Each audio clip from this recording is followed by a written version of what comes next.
political bias, it is important that critical stakeholders be at the table. And the opposition, with 28 seats in the parliament and almost the same number of votes in the last election as the government, should be part of that process. We are willing to. I don't know if Mr. Golding is right in his speech. If he is not, he needs a speechwriter.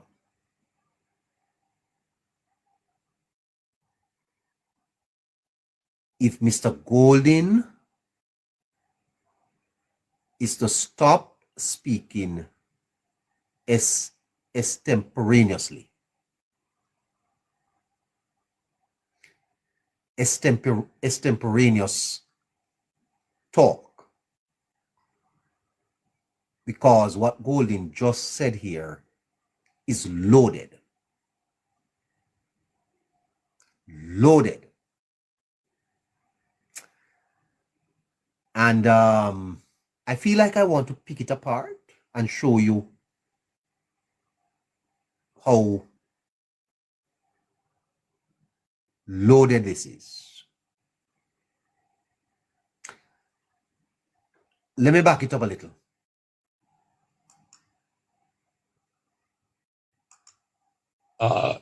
Governance structure for this new authority. I had called for something of that nature right after the hurricane. I wrote to him about it. However, I noticed that he, at his press conference when he announced it, he made no mention of the opposition being at the table. I don't know whether that omission was inadvertent or deliberate, but I can tell you that if we want Jamaica to get back on her feet as quickly as possible, if we want to avoid social dislocation. If we want to avoid what? If we want to avoid what? Did the opposition leader say if we want to avoid what? Now, social dislocation covers several things. If we're talking about people relocating, are we talking about uprising? Are we talking about disquiet?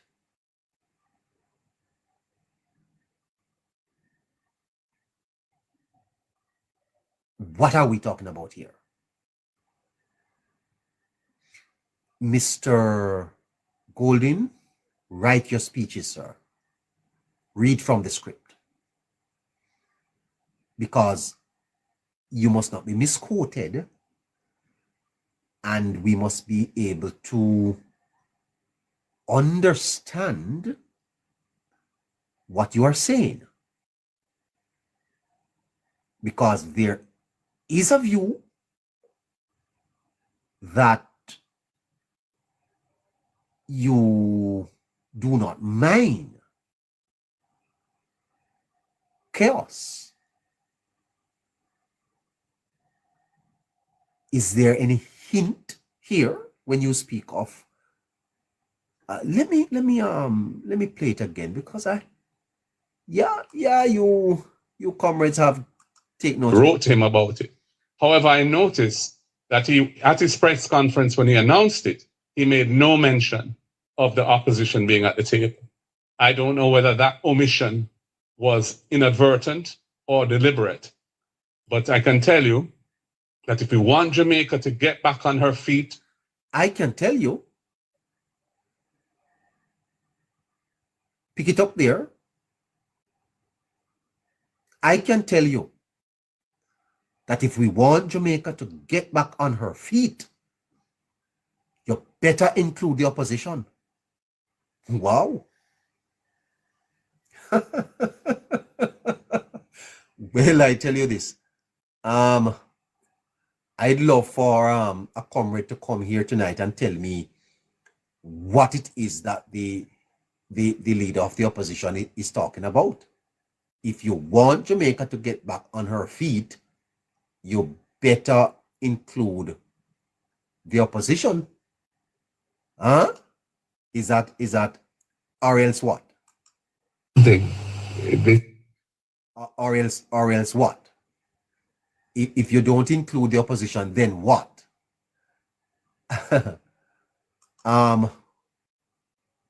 Go ahead. As quickly as possible. We want to avoid social dislocation. And if we want people to feel that the response is equitable, is well designed, and is without political bias, it is important that critical stakeholders be at the table. And the opposition, with 28 seats in the parliament. Why is that necessary? You know, when a man states the obvious, leave that, you hear? Let me not trouble that too much. And almost the same number of votes in the last election as the government should be part of that process. We are willing to serve. The leader of the opposition is saying that he and his party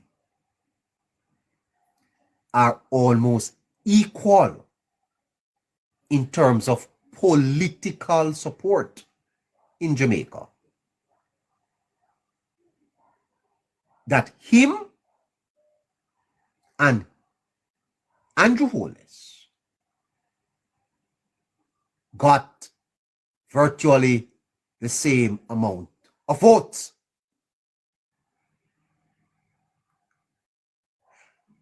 Is there something being said here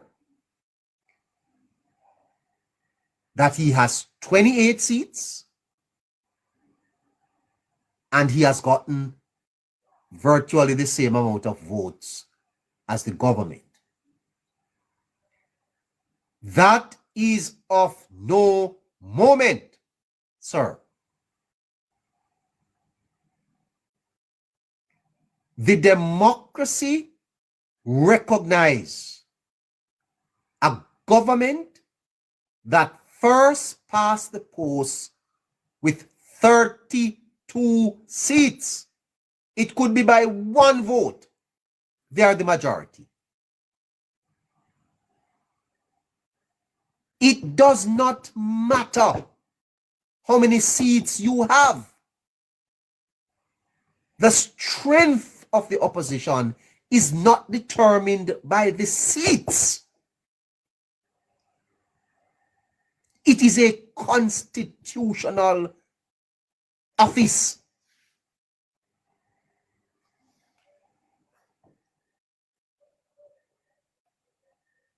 Edward Seaga won 60 seats in an uncontested election in 1983.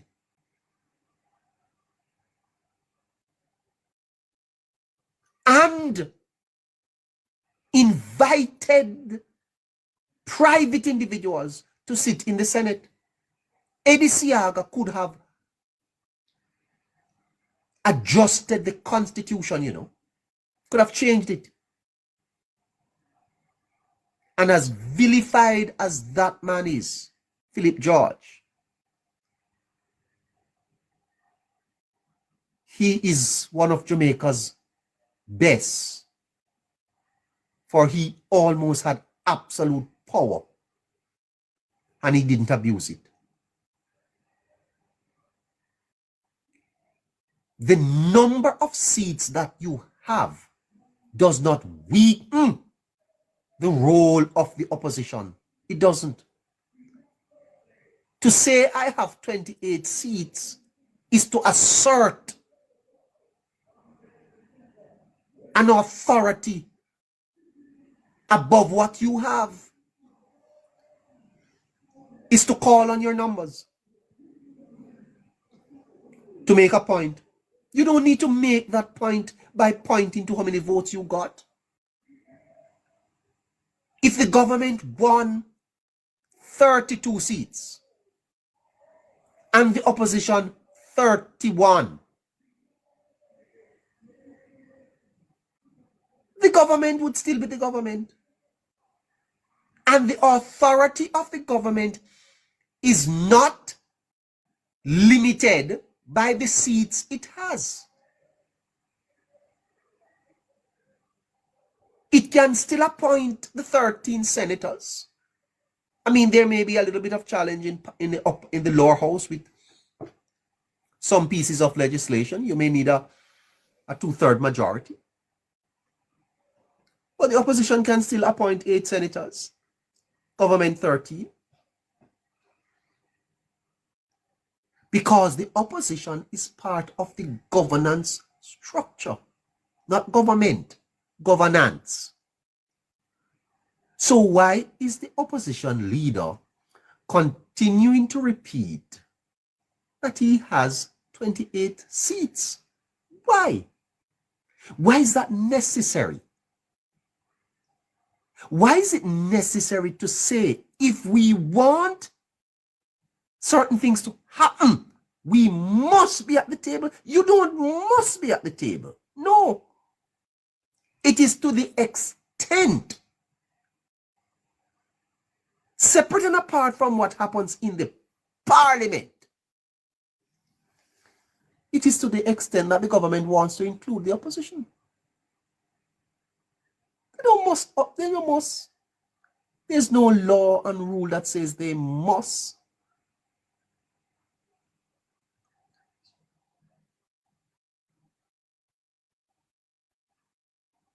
I find this concerning, you know.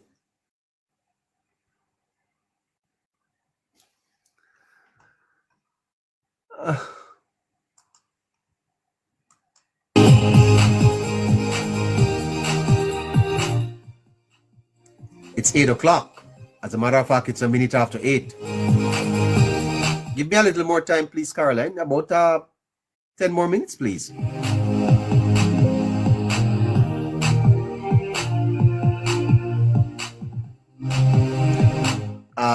We need to get some support for Politics Plus tonight. The network needs some support. If you're in Jamaica and you want to give a donation to support Politics Plus, please WhatsApp 876-858-9553. If you are in Canada, please ask Caroline for the e-transfer. And if you are in the United States, ask her to give you the Zelle account or the Cash App.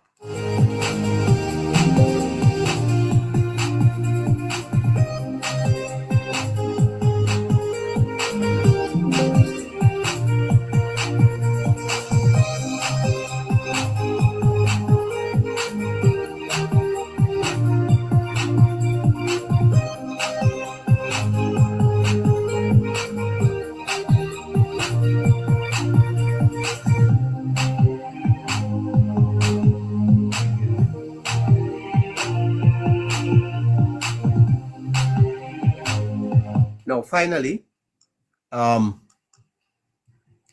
Mr. Cliff Hughes, Mr. Cliff Hughes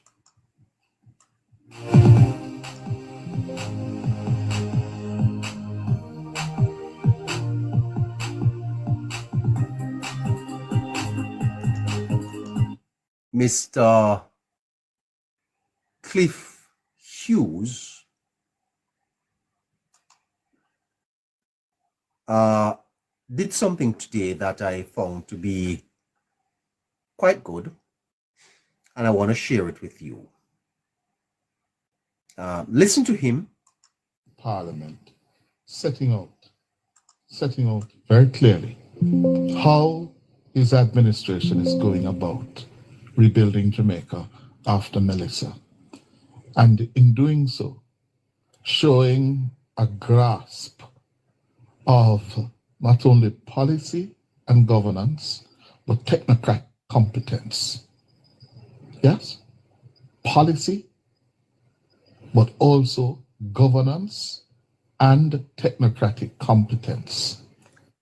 Said that the Prime Minister showed a grasp of policy and technocratic competence. You know, a lot of people who come on this program are labor rights. I guess a lot of my listeners are also supporters of the Jamaica Labour Party. And they have been telling me that Holness is the best Prime Minister that we have had. They have said it. I've taken my time to think about it and to watch him.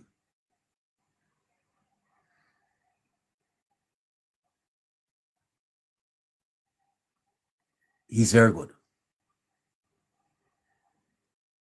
The Prime Minister of Jamaica is unmatched. Right now in the Parliament, he has no equal.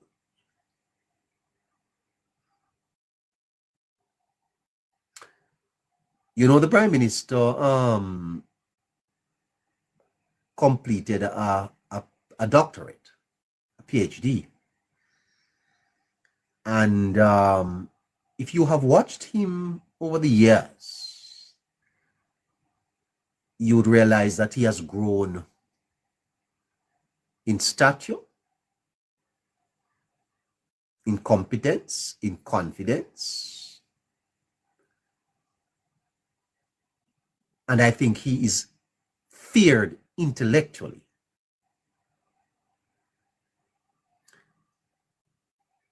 Angela Brown Burke found that out last night. Now, Angela Brown Burke is also a doctor, not a medical doctor. She has her PhD. And although the tape is a little lengthy, I think it bears playing. Because there is no one in the Parliament today that can match the intellect, the skills of the leader of the Jamaica Labour Party. And I like how Mr. Hughes spoke of this. Quite frankly, it's going to be difficult to beat him, you know. I'm going to tell you the truth. I am a man that anyway, it's going to be difficult to all right, play on. And technocratic competence. After the break, there was a moment as well in the Parliament when he was quizzed by the opposition, including the Shadow Minister of Foreign Affairs, Angela Brown Burke. You'll see that after the break. It's, of course, dominated by the government's Hurricane Melissa relief and recovery effort. And the opposition sought to scrutinize the response of the administration and the management of the recovery effort, as it should. That's why they're there, to scrutinize and to make sure that the government is getting on with the job. And there was this moment when the Shadow Minister of Foreign and Regional Affairs, Dr. Angela Brown Burke, questioned the Prime Minister about his government's response in the immediate aftermath of Melissa. Are you aware that your statement that the government will prepare and circulate to all partners the detailed Jamaica Reconstruction and Resilience Program document including costings, phasing, governance structure, environmental and social safeguards, and all of that detail will ring hollow if you do not ensure that there is indeed a coordinated and joined up approach to what it's doing. Or persons will begin to ask, as they have started asking, why is it this early relief program has been so chaotic, disjointed, and partisan in how it has been carried out?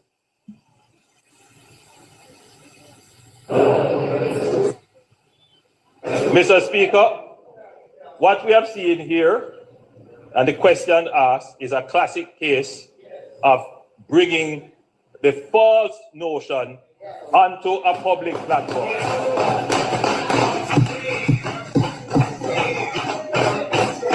I can say here, Mr. Speaker, I can say here, and the member from Southwest, I call her my neighbor and my sister. And I try not to be harsh. I try not to be harsh. But she's saying that she can manage. Mr. Speaker, the member from St. Andrew Southwest is not an expert in disaster recovery. The experts in disaster recovery have spoken, and they have spoken publicly on Jamaican media, on Jamaican radio. They have written documents, and they have said quite the opposite. In fact, they have commended Jamaica as a small island developing state for its response. The persons who peddle this falsehood, Mr. Speaker, seem to conveniently ignore that Hurricane Melissa was one of the strongest hurricanes to have hit Jamaica, not just in the Atlantic, but globally. It is in the top 3 strongest hurricanes. No other hurricane has done the level of damage to Jamaica in its body district than this one. None.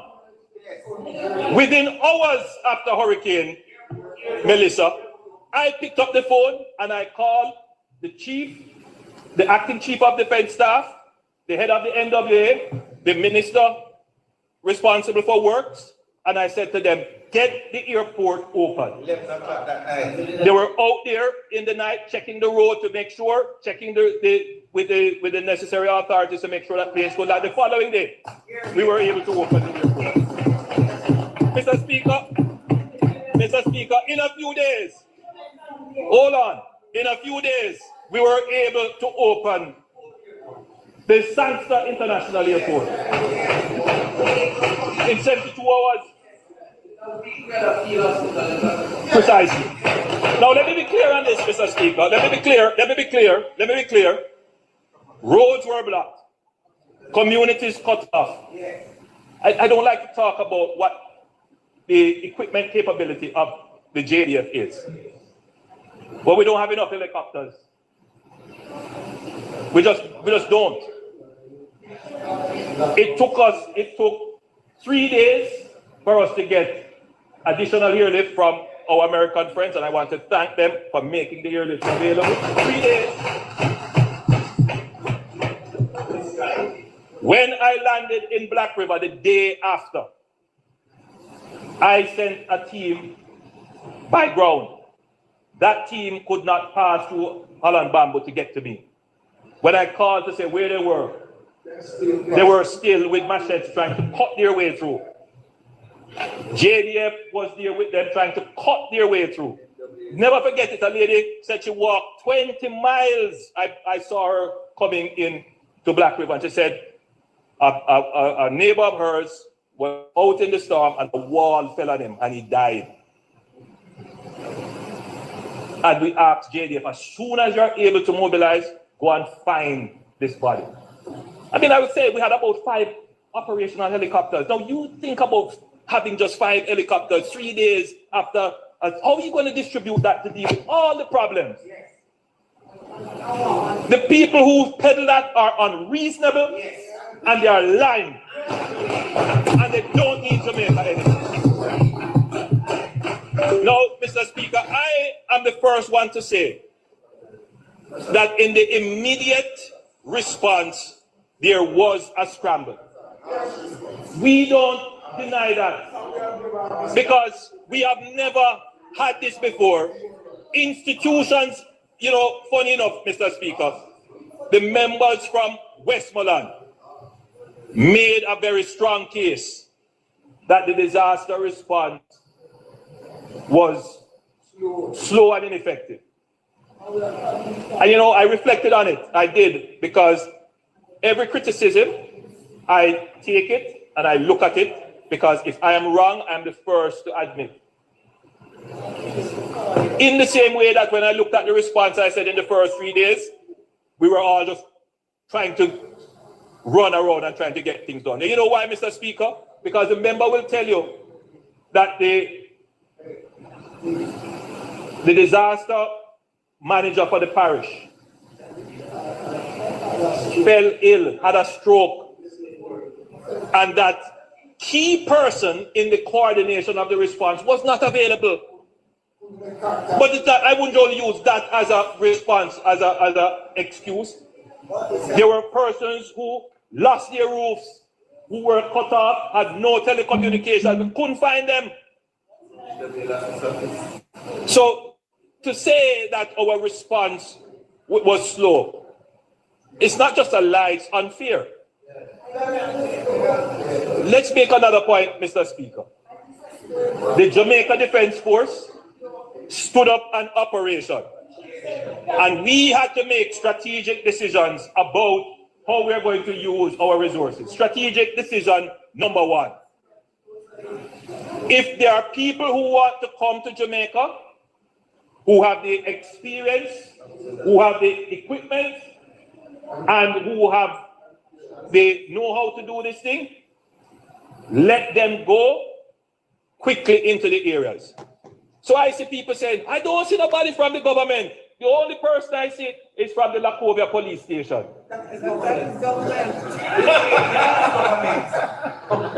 How you think the aid got there? You think they just swam into Jamaica? Yes. The government opened the airport. The government cleaned the road. The government escorted them. Don't talk nonsense. To ensure that all the people who you see out there who want to give aid to Jamaica, that they are able to do it. You think they come here without ensuring that there are security guarantees? Who you think gives them the security guarantee? You think the stock that they have just move automatically, just materialize where they are? How many convoys you see moving with the security forces carrying them through? Don't talk nonsense about there was no government presence. I want to give commendation to the police. The JCF needs special recognition in this disaster, because with roofs blown off, no electricity, they stood up. When I went to Black River, the police station was destroyed, nothing, they didn't have any electricity. One of my first order of business was to secure generators. I gave 4 generators to police stations. I don't go out and make this public because that's not my role or my job, but I did it just to make sure that there was a center of response. Yes.